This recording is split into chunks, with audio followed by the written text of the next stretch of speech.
Hello friends, ഇന്ന് നമുക്കൊരു ഊട്ടുതിരുന്നാളിന് പോയി വന്നാലോ. വേറെ എവിടെയല്ല, ഇരിങ്ങാലക്കുട പള്ളിയിൽ ഇന്ന് ഊട്ടുതിരുന്നാളാണ് കേട്ടോ, ജൂലൈ 3. ഞങ്ങളങ്ങനെ കസിൻസും മാമിയും എല്ലാവരും കൂടി ബസ്സിന് പോകാനായിട്ടാണ് ഇറങ്ങിയത്. പക്ഷെ നല്ല മഴ ഇറങ്ങിയ ടൈം.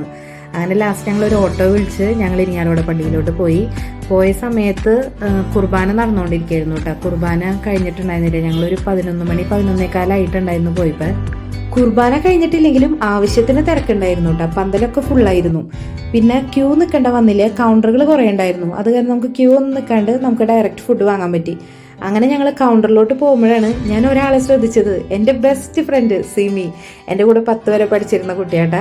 അവളെ ഞാൻ കുറേ നാൾക്ക് ശേഷമാണ് ഇപ്പോൾ കാണുന്നത്. അധികം നേരം സംസാരിച്ചതൊക്കെ ഞങ്ങൾക്ക് നേരം കിട്ടിയില്ല, കാരണം ആൾക്കാർ ബാക്കിൽ വന്ന് തുടങ്ങി. അപ്പോൾ പിന്നെ വേഗം ഫുഡ് വാങ്ങി അവളോട് ജസ്റ്റ് ഒരു വിശേഷമൊക്കെ ചോദിച്ച് ഞങ്ങൾ ഫുഡ് വാങ്ങി കടന്നു. ഫുഡ് പച്ചക്കറി ആയിരുന്നു കേട്ടോ. നല്ല ഫുഡായിരുന്നു. സാമ്പാർ, അവിയൽ, ഇഞ്ചപ്പുളി അച്ചാർ, അങ്ങനെ കുറേ ഐറ്റംസ് ഒക്കെ ഉണ്ടായിരുന്നു. ഫുഡ് നല്ല സൂപ്പർ ഫുഡായിരുന്നു.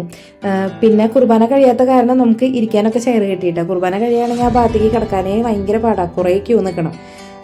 ഇത് കുർബാന കഴിയുന്നതിന് മുമ്പ് ഞങ്ങൾ വന്ന കാരണം ഇരിക്കാനൊക്കെ ചെയർ കിട്ടി. ജോക്കുട്ടിനെയൊക്കെ കൊണ്ട് ഞങ്ങൾ അവിടെ ഇരുന്ന് ഈ ഫുഡ് വാങ്ങുന്നിടത്ത് തന്നെ നമുക്ക് പായസത്തിന് കൂപ്പൺ തരുന്നുണ്ട്. അവിടെ നിന്ന് തന്നെ പായസത്തിന് കൂപ്പൺ വാങ്ങി ഫുഡൊക്കെ കഴിച്ച്. ജോക്കുട്ടിനാണെങ്കിൽ വാശി ചെയ്യുന്നു അവനെ തന്നെ വാരി തിന്നണമെന്ന്.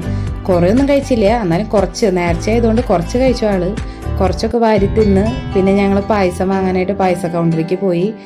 പായസം നല്ല സൂപ്പർ പായസമായിരുന്നു കേട്ടോ. ഗോതമ്പ് പായസമായിരുന്നു, പക്ഷെ നല്ല രസമുണ്ടായിരുന്നു. പിന്നെ ഓരോന്നേ കിട്ടുള്ളൂ, പായസത്തിന് കൂപ്പണൊക്കെ ഉണ്ട്.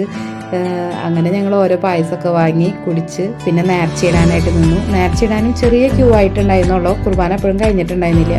അങ്ങനെ നേർച്ചയിടാനൊക്കെ ക്യൂവിൽ നിന്ന് നേർച്ചയൊക്കെ ഇട്ട് നേർച്ച വാങ്ങി പിന്നെ പതുക്കെ ഞങ്ങൾ അവിടെ നിന്ന് ഇറങ്ങി. അപ്പോഴും മഴ ചാറി നിൽക്കായിരുന്നു. വലിയ മഴ കുറഞ്ഞിട്ടുണ്ടായിരുന്നു.